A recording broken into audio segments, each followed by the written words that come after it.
Up until this point, we've relied exclusively on jQuery's built-in effect methods, such as slide toggle or fade toggle or show and hide. But what if you need to animate something different? For example, you need to animate the width or the height or the font size. Well, we can have more control by using what all of them are ultimately using behind the scenes, and that's the Animate method. If I switch to Chrome, you'll see that we have a little project here. We have a box of content and a button below. And the goal is when we click on that button, we are going to increase the font size within the box. So we're going to begin by taking a look at how we would use the CSS method. We'll revisit that shortly, and then we'll translate that over to using the Animate method to achieve the same effect, but by achieving the result incrementally rather than all at once. Now, if we open up Sublime Text, you see I've styled the box, given it the red background, and here's our content and our button. So we should know how to do this at this point. It should be fairly simple. First step is grab that button. We'll be generic here and assume there's only one. If you need to add an ID, definitely do for your project. And we're going to listen for when is it clicked. And when it is, we'll run a callback function. You should know all of this at this point. If not, go back and watch some of the earlier lessons. So when this button is clicked, we need to grab the div with the class of box and update its font size. So we'll hard code a lot of this in and slowly improve and refactor. Grab the element with a class of box, and we're going to use the CSS method, and we will update the font size, or you can use font size when you're accessing it through the DOM, but jQuery will allow you to use a dash. And for now, let's change that to 25 pixels, like so. All right, let's try that out. Refresh. I'll click on increase, and sure enough, that seemed pretty easy. But if we come back, this doesn't do very much because it's not relative. So every time I click on that button, it's going to default right back to 25 pixels after the very first time. So wouldn't it be cool if we could make this relative? And we can. But before we do that, let's take a look. Every time the user clicks on that button, why are we jumping into the DOM and looking for all elements with a class of box? That's really wasteful, and I want to drill this into you. Don't do more work than you need to. Now, let's fix this. The first step is, because we're looking for a class, let's precede it with the tag name. And especially when dealing with classes, this is a little bit better, because this way, rather than looking for every element on the page and determining whether it has a class of box, this way we can limit it to only divs and then check to see whether those divs have a class of box. And then next, I'm going to get this out of here and we're going to reference it above. That way, if we store it within a variable, we're only querying the DOM for it one time. And then up here, I can reference it like so. So now if I come back, we're getting the exact same effect, but we've refactored our code. This is a much smarter solution for performance. Now, how do we make this font size relative? How do we increase it by 5? So if the default font size is 16, when you click on the button, it will go to 21. Click it again, it goes to 26, then 31, etc. Well, I'll show you the old way we used to do it, and then I'll show you some of the new ways that jQuery makes it super simple. So right here, we will create a new variable called font size. And once again, I'm going to wrap this all within a self-invoking anonymous function. And you should be very familiar with these by now. We're getting rid of those global variables that we don't want. This font size is going to be equal to box.css, and we're going to capture the font size. Now, if I log that to the console, what you're going to see is probably around 16 pixels. Refresh, and sure enough, we're getting that string value, and that's important. If we log type of to figure out what kind, it's not an integer that we're returning, and what that means is that's really important because you cannot add an integer to it. So if you thought it was as easy as saying, okay, we'll grab that variable and add 5 to it. No, it's not quite like that. What you're going to get instead is you're trying to add an integer to a string, and if you have any decent knowledge of working with JavaScript, you'll know that when you add an integer to a string, it simply appends that integer to the string. So you end up with 16 pixels 5. So what we need to do is convert the returned value to an integer. And an easy way to accomplish that is to take advantage of JavaScript's parseInt function. And what this will do is it will read a value and it will take those integers, and as soon as it comes to anything that's not a digit, it'll chop that off and it will convert the existing value into an integer. And what that means is now 16 pixels, the string, is converted to 16, the integer, and then when we add 5 to it, we correctly get 21. All right, so that seems a little bit better. Now we can replace the hard-coded 25, and we can say font size plus equals 5. Now font size plus equals 5 is the same thing as font size equals font size plus 5. We are adding a value to it and assigning it back to that variable. So when you click on the button, font size will then equal 15, then 20, then 25, and that way we hold on to that value. One more time, let's close this out, click on it, and now we're getting a relative value. Pretty cool. So this is the way we always did it before. Now I'm going to show you how much easier it is. Let's remove this entirely, and now instead of parsing the string and adding to it, we can simply use this syntax, plus equals 5. Let's try it. Check it out. Much, much easier. And that's a relatively new addition to jQuery. And what this is it's relative. So we're saying we're going to get the value of font size and we're going to say plus equals 5. So we're going to add 5 to it every single time. If you want to reduce it, you would say minus equals maybe 1 pixel each time the button is clicked, and then it goes down. Cool. So what if now we want to add something else, some other property? Maybe we want to make the color white. Well, a big mistake that a lot of newcomers make is they keep stacking the CSS method. So they'll do this, CSS color is white. They just stack those CSS method calls. And if you try it, yeah, that is going to work, but that's not the way you want to do it. Instead, rather than using strings, we can pass an object to the CSS method. And that's what we're going to do this time. I'll pass an object here, and now I'll say the font size, or you could reference font size like that, and we'll make that equal to, once again, plus equals 5. And then here we can specify the color should be white. Increase, and now we're getting that effect, but we're only calling the CSS method exactly once. So now that we have a fairly solid understanding of using the CSS method, let's switch this out for the Animate method now and see what we get. Reload, and I'll click on it, and as easy as that, now we're animating to that value, incrementally updating the font size until we get to our desired size, rather than instantly going from 16 to 21, increase, there you go. And that looks a little neater. Now you'll notice here though that it did not animate the color, and that's because the animate method doesn't have the ability to animate from one color to another. To do that, you can either take advantage of CSS and CSS3 transitions, or there are lots of jQuery plugins that will do anything you need. The creator of jQuery, John Resig, he created a color plugin a long time ago, and that will give you that functionality. Now in this case, let's replace it with something like width. And we're going to take the width and we're going to increase it by 300 pixels. Notice that I'm not adding pixels here because the default unit in jQuery will be pixels. So it will know that we're working with pixels. Let's try it again, click on it, and now the width increases and the font size simultaneously. If we inspect this, what you'll see is the Animate method is adding style attributes, and it's doing that over and over super fast. So ultimately, we get to 700 pixels and 21. Now watch what happens if we reload and I click on it again. I want you to pay attention right here, and you'll see that those values update very, very fast. One more time. And now you can see how that takes shape. There are two different ways that we can structure the Animate method, and we'll take a look at both of them. The first way is we pass our property, then as the second parameter, we specify how long it's going to take. What is the duration of this effect? So if we set it to 3 seconds, and we reload, over the course of 3 seconds, we're going to move from the default values to these new values.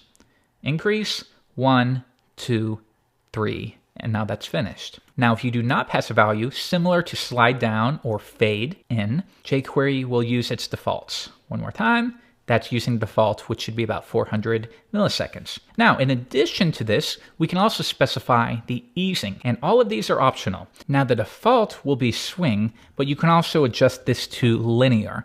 And linear is going to be the same speed every increment, no matter what. And you can think of that as maybe like a monotone voice, where it never changes. It's the exact same tone the whole time, whereas swing will go down, and then it slowly comes back up, and then you translate that to speed, and you get the basic idea. Now, these are the two options that you have. If you need more, there is a very, very popular easing plugin that will give you access to lots of different options like ease in bounce or expo. You can play around with them a lot. Simply Google jQuery easing plugin. Now, these are optional, so we'll stick with the default. And then the fourth parameter would be a callback method, and this will be triggered as soon as the animation completes, or in 500 milliseconds. Console.log completed, and if I reload, I click on increase, after a half a second, that callback will be triggered. And that's where you can perform any kind of action that needs to wait for your animation to complete.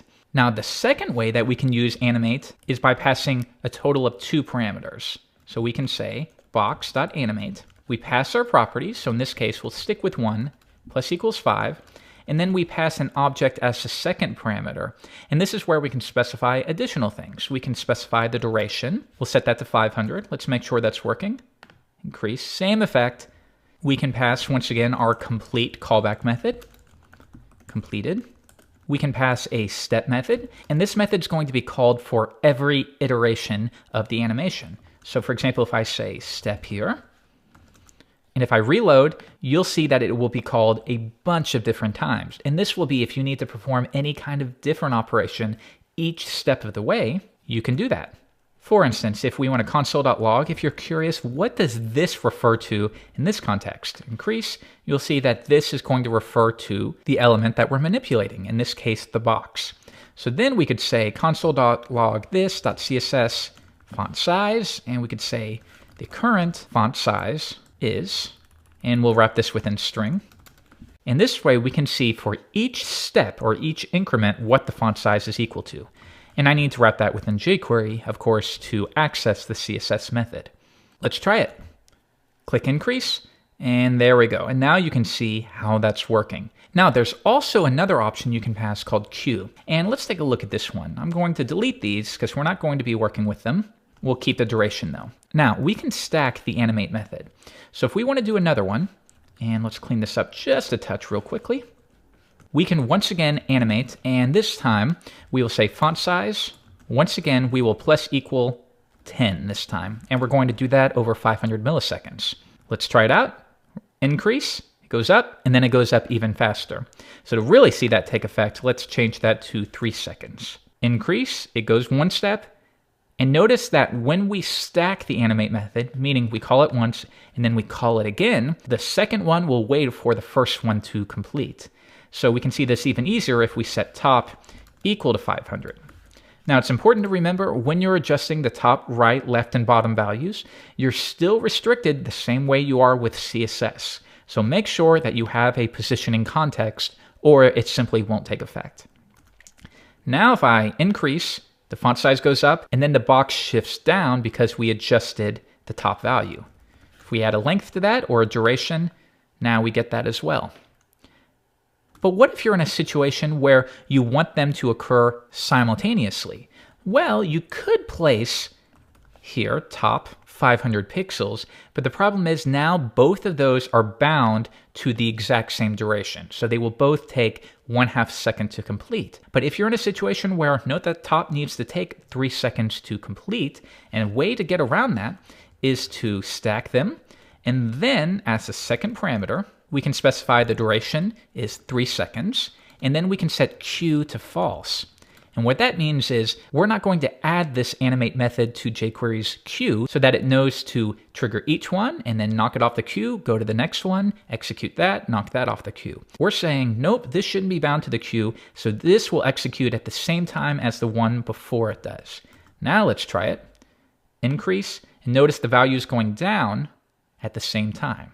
To compare, change that to true, and we're back where they're doing it incrementally. One more time to false, just to make sure this is clicking increase, and now they're both happening simultaneously. All right, so we should have a basic understanding of the animate method. Let's figure out how we could do a little project where when we click on this button, we want to animate this box so that it is both vertically and horizontally centered. Okay, well, let's come back and we're going to update the button text to center. Next, and I'm going to leave this commented so you can refer to it, within the downloadable source code. And we'll say when the user clicks on that button, the first step is we need to figure out what would be the coordinates for a horizontally and vertically centered div. Well, let's create a new variable, and we'll call this win width. And this is how we could grab the width of the window, this big container right here. Let's see what that would be equal to. I'll add a semicolon and then log that to the console. Reload, and you can see I'm recording at 1280 by 800, so the window width, because I'm full screen, is 1280. If I shorten this, reload, now you can see that that's adjusted. So with that in mind, we know that why don't we divide this by 2? That starts to make sense. We want this box to be more or less in the center.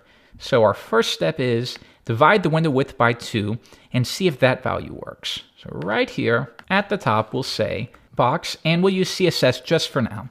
And we'll say the left value should be equal to win width. Let's try that. Refresh, click on center. And no, that's not going to work because although this point right here would be the center of the window, we're not taking into account the width of the box itself. So why don't we take 1/2 of the box and subtract it? Minus box dot width divided by 2. Let's try that. One more time, center. And now that's starting to look a little bit better, but it's not exact just yet. An easy way to tell is to shorten the width of the browser window. And then when I click center, you'll see that it doesn't seem perfectly centered here. And that's because box.width is not taking into account the padding that we've applied here. If I get rid of the padding and we try it again, now that's working. So it's too bad that there isn't a way with jQuery where we can specify that we want to factor the width and the width of maybe any borders or padding. Well, there is outer width and outer height. And what those will do, as I just outlined, is they take into account the padding and the border and the margin, optionally, and it will include that in what is returned. So now if I try it, we still have our padding, but when I click on center, we're getting much closer. And now the final step is we need to make sure that we are absolutely positioning this, because otherwise the left value is still going to be dependent upon the existing spot. So we'll have those margins there. If we want to zero out the margin, body, margin 0, and now we center it, that is perfectly centered on the page. But once we take into account the existing margin, that's no longer exact. So if we switch that to absolute, but now when I come back, you'll see that because it's absolutely positioned, it's taken out of the flow of the document, and now the button has been placed all the way at the top. You can't even see it at this point, but it is there at the very top. So what we'll do is we'll dynamically apply that value. Right here, we will pass an object, and then we'll also set the position to absolute. Let's try that now. I will click on this, center, and now that has been perfectly centered and the button will jump up. But likely you would have that contained somewhere else, so that won't be an issue.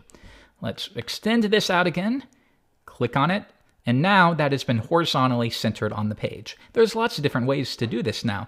With CSS, it would be just as easy to adjust the margin. But because we are going to be animating this, we're going to do it this way. Animate, and now that animates into position. The next step is, because we know this basic formula, window.width divided by 2 minus the width of the container divided by 2, we can update this to W and H. Window.height. You could cache window in the jQuery object if you wanted to. We're not going to worry about it this time, though. And now we can change this to width, top, is H. There we go. Let's get rid of the console and try it. Center it. There we go. And now we've animated it. So what if at this point we wanted to animate to the left and then go down once it's completed? Well, because we know that we can stack these, we can simply add another reference to the animate method. And right here, we'll say top is H, and we'll do that one over the course of 2 seconds, and then we can get rid of it up here. Let's try it. Center, and now it comes down, but it is bound to that 2 seconds rather than the default before it. Now again, if you want to make sure that those animations run at the same time, you'll want to dequeue. So duration is 2 seconds, but set queue to false. Retry, center it. There we go. And now it's coming down like so. And you can see this easier if we do it super fast. One more time, and it's already at the bottom, and now you kind of get a swing effect where it comes down and then moves to the right. So you can definitely have some fun with it.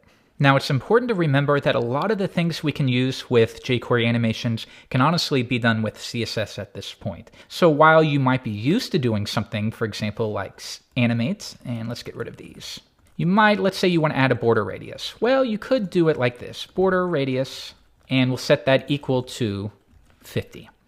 Click on it, and that is going to work, but it's just as easy to add a class. So you could also say rounded, border radius is 50 pixels. And then rather than animating, you could say add class rounded, reload, click on center, and now the rounded class has been applied. And if you want to make that animated, you can simply set some CSS3 transitions. WebKit transition, and we're going to transition the border radius property over the course of 1 second. Try it again, center it, and now we've achieved the exact same effect, but we're using CSS to accomplish it, which will be much more performant. So always think, can I do this with CSS3 instead? Now, the very last thing is, remember with CSS, when you're using these prefixes, make sure that Firefox has a prefix, Opera, Microsoft does as well. So maybe you can run this through a service like Prefixer, and that will go ahead and update that for you. And if you need any help with that, you can visit prefixer.com. If you're a Tuts Plus Premium member, you can go to tutsplus.com/forums and ask your question, and we'll be happy to help. But now that will work in all of the browsers that support CSS3 transitions. I'll see you later. Bye-bye.